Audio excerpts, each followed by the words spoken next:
Hello everyone and welcome to the next episode of the V2 series. It's been a while since the last episode, so I want to cover a few of the changes.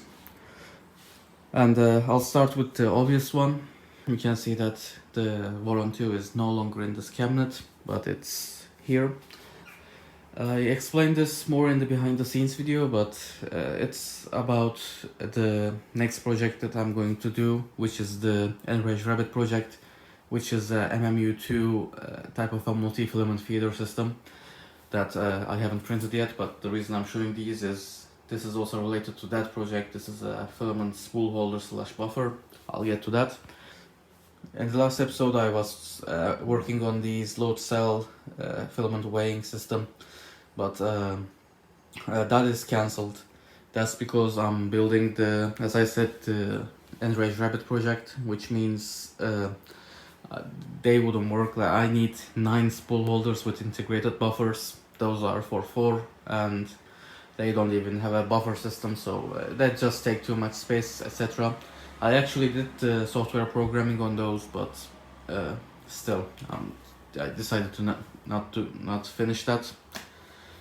On the V2 itself, you'll notice I replaced the PI sheet on the heat pad. Yeah, I know it still doesn't look great. Out of that will go away once I actually heat the bed, but otherwise it's actually much better than what it used to be. So yeah, pretty happy about that. I actually wanted to replace that with a millimeter thick one, but I couldn't source a millimeter thick PI where I live, so I just grabbed a random PI sheet from a random seller. So it's probably not the greatest quality, but it should do the job.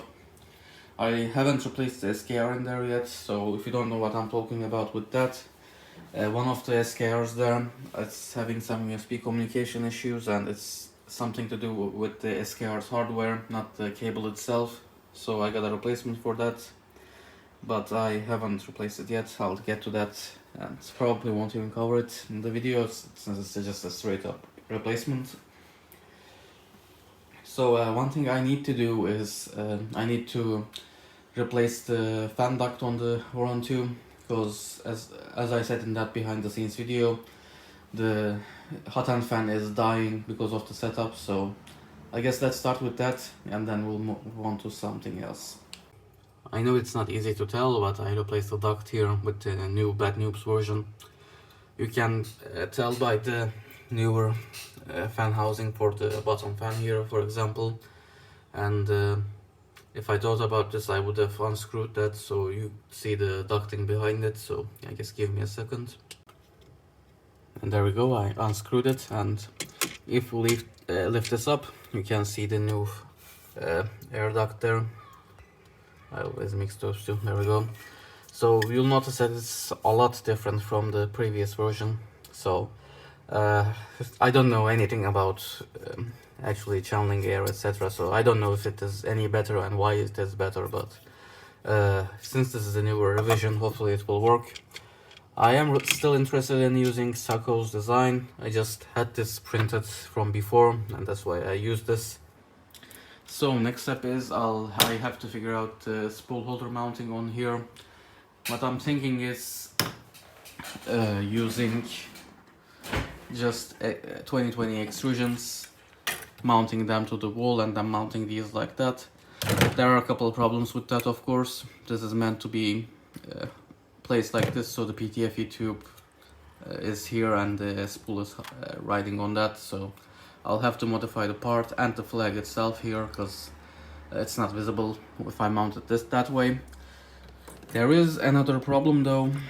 If we put these side by side, there is not enough space here for 9 of them, plus the room for the spool to get out and put on the spool holder. So I'll have to think about that as well. I might just go with a different design and yeah, just do that as well. So I don't know at the moment, but I'll come back to you with an idea, and then we'll see what we can do.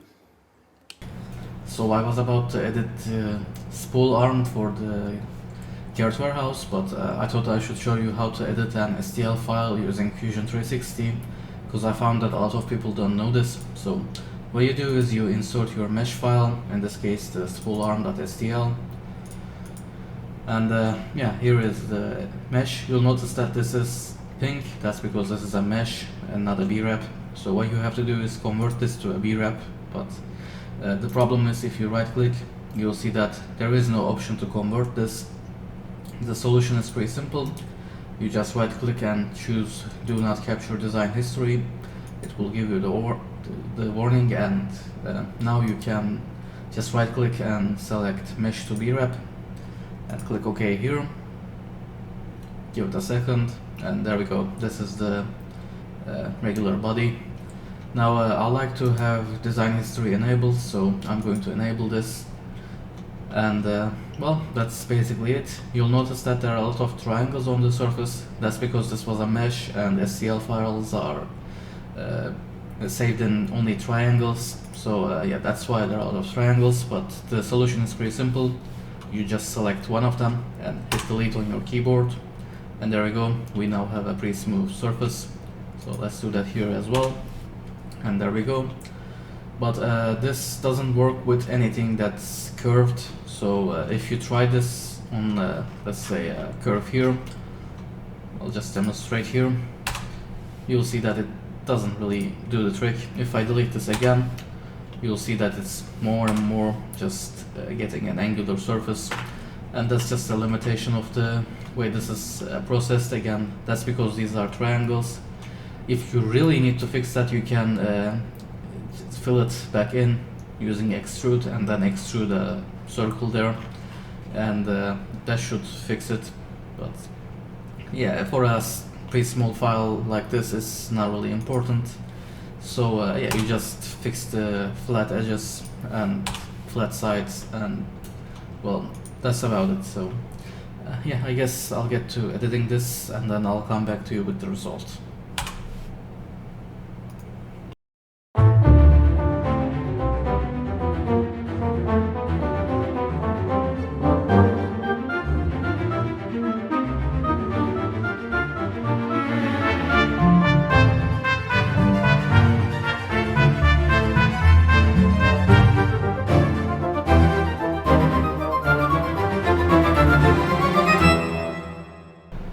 So this is what I have for as an idea for wall mounting the Enrage Rabbit project's carrot feeder. So yeah, as you can see, and as you saw from the time lapse as well, I rotated the mount itself, and off camera I also reoriented the flag here so that the number plate is facing to the front. And those are mainly the differences I made. Other than that, this is the stock version, so most of the parts I printed I should be able to use. So yeah, in CAD anyway, this looks like it will be usable and it will work well. So I guess let's get to printing this and see how well it works in real life. And here is the printed part. You'll notice I didn't print the flag yet. The reason is some reliability issues with my printer that I'll get to later in the video. But the mount itself I printed, and well, doing this one-handed isn't easy, but there we go. It still comes up relatively easy, which is good enough. It shouldn't, it doesn't take much force, so it shouldn't rip itself out of the wall or anything like that. So yeah, this is definitely a success, and well, I won't be able to show this one-handed, but the spool itself fits there as well, and the arm length is good enough, so everything is working just fine. And yeah, it's time to print more of them. I printed like 5 so far, I think, and then the flags and then the mount itself, but we'll get to that. Ever since I moved the printer here, I had so many problems, and yeah, I don't think they're related to the move. I just think that's a coincidence, but yeah, let me go over them. First of all, you know the duct issue here. I replaced it with Bad Noob's design, as I said. Well, Bad Noob's new version, that is the old one, was also Bad Noob's. But anyway, I had so many clogs here, and initially I thought it had something to do with the fan. I thought it had something to do with the duct, etc.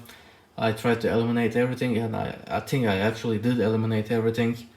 But also, if you watch the comparison video for the resonance testing. So the ADXL345 comparison video I did. If you look at the resonance chart there, you'll see that it's also all over the place. Again, I also said in that video I had no idea what was going on. And now the second SKR I put there for the ZMCU, it's dead again. So honestly, I have no idea what the hell is going on with this, but yeah, at this point I'm going to, for now at least, give up, because yeah, it's exhausting and I have really no idea what the hell is going on. I mean, I of course tried the usual troubleshooting steps, and as you know, I replaced the SKR 1.3 there, and as I said, that also died. And now I got another replacement and I installed that, but this time I didn't plug in the probe because that runs on 24 volts, and yes, there is a BAT85 diode in between, but I don't know, just in case that diode failed closed or something, even though that doesn't really make much sense.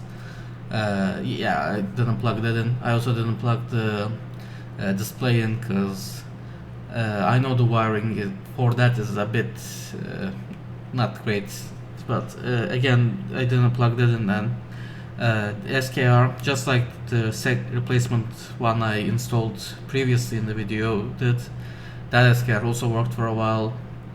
But just as I was getting ready to do the pit tuning, because I also replaced the fan on the hot end because I was getting clogs, as I said. Yeah, it again started having connection issues.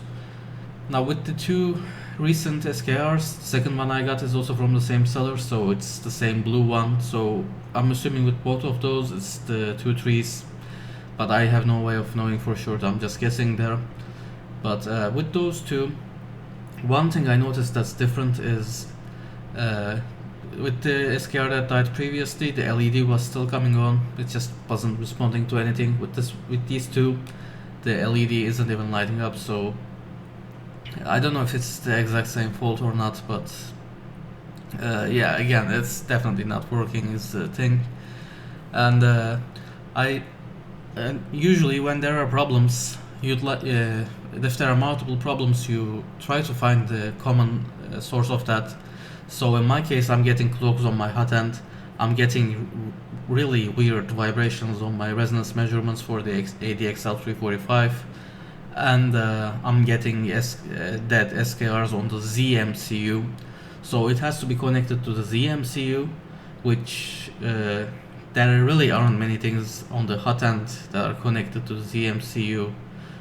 Only thing I can think of is the probe, and well, the probe would want to clogs obviously, so that doesn't connect. As for the resonances, maybe if the step stick is faulty there somehow, and that's causing the death of the SKR, which is possible, I guess, and the clock is unrelated.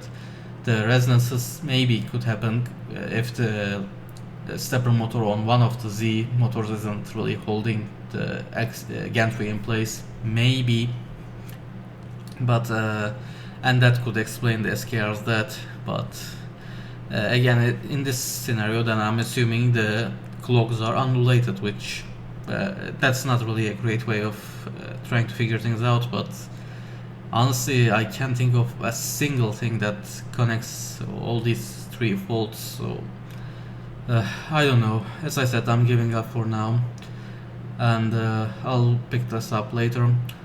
As for the project that I'm going to talk about, I recorded that before recording this, so yeah, for that I'll do all the printing on the Voron 0. That should hopefully still run once I put it back together. And yeah, once I do the project that I'm going to talk about, I'll look at the electronics again, try to figure things out, maybe just completely disassemble everything and see what I can do. And by the way, I checked the wiring as well, and I did some continuity testing, etc. There are no short circuits or anything like that, so that's not the issue either. But yeah, I'll get back to electronics once I do the mod I'm going to talk about, and yeah, I'll see from there. I mean, I'll eventually figure out what it is, but yeah, it's definitely a weird one, that's for sure. And if you do have any ideas about what it could be, you can leave them in the comments below, but try to connect all three problems: the clocks, the weird vibrations when doing the resonance testing, and the dying ZMCU. So yeah, again, I can't think of anything, but if you do, you can leave in the comments. But again, otherwise I'll pick it up when I do the mod. I'm building a Doom Cube. So for those of you who don't know what Doom Cube is, it's beefed up Voron 2 mod. It uses 4040 extrusions instead of 2020 on all 4 sides, and using that added thickness, you can use that to insulate your 3D printer better. This is my version of the Doom Cube. This is actually quite a lot different from the stock release of this, so yeah, I'll go over some of the changes. So I guess I'll start with the side panels. The stock Doom Cube has a 5mm thick reflective insulating panel that's held in by just some spacers and some parts that are keeping it in place, and on top of that it uses the standard Coroplast panels that are held in by magnets. And there are no clips like this protruding from the design, but in my case I'm going to use 4mm thick LDP aluminum composite panels.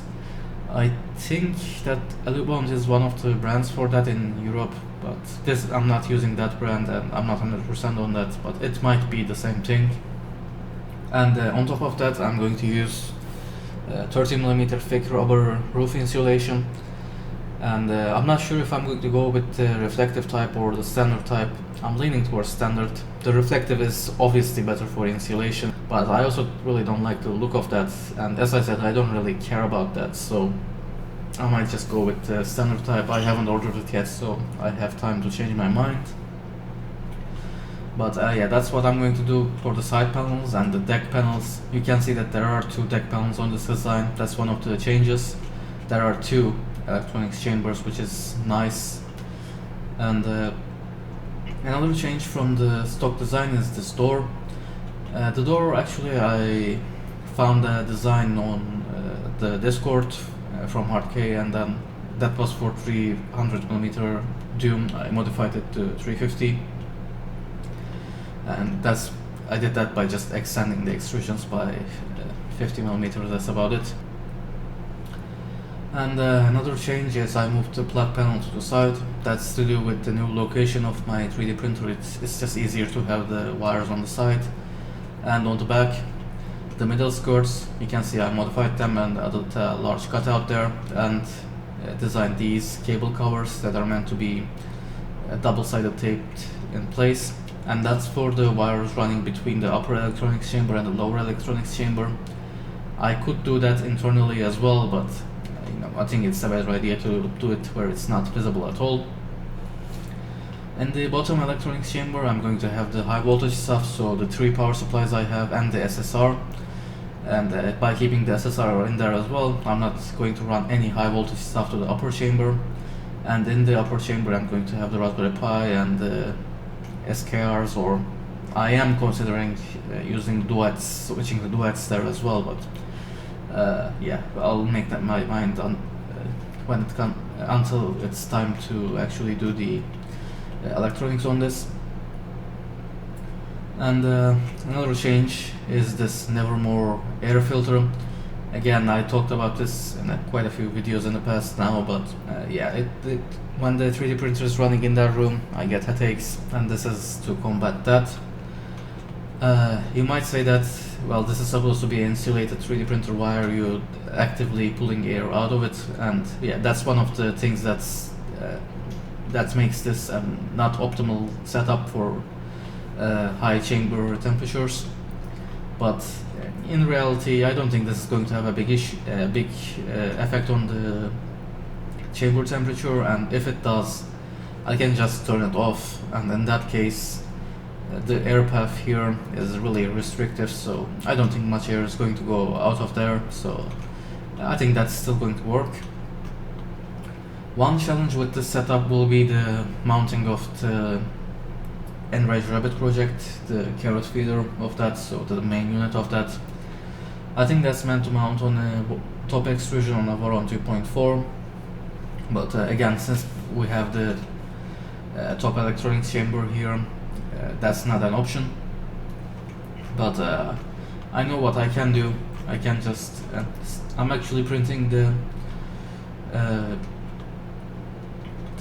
bottom legs here, so there is actually a mount here, so I can just maybe mount an extrusion on top of this, so I can mount that or something like that. I don't exactly know at the moment, but I'm sure I'll figure something out. I don't think it's that difficult to find something for that. And yeah, that's kind of the setup. There will be the display here. This is just what was modeled in the stock Doom Cube model. So there will be a display skirt here. So the display will be on the top middle skirt, not the bottom middle skirt. And actually, I have one thing. I am building with the design with the rounded corners. That's technically a mod for this mod. So yeah, it's available on the GitHub. So still though. So yeah, grab that from there. And normally they recommend you use Misumi extrusions as usual. And if you follow the series for long enough, you know that my printer is built on Misumi extrusions as well. But yeah, sourcing those where I live, it's ridiculously difficult. So what I'm going to try is I'll get 2 sets of regular 2020s and one set of curved 2020 and then just mount it on the outside. I know it's kind of like cheating, but it should do the job. And yeah, I know a few sources for that. I think one of the brands here, Doge Column, I've heard that they cut at a reasonable amount of accuracy. Maybe not as good as Misumi, but I think they're pretty close. So yeah, that should work. But one problem with their extrusion is they're not black. So I don't know, if I go with their extrusions, I'll have to paint them or maybe cover them in matte black vinyl or something like that.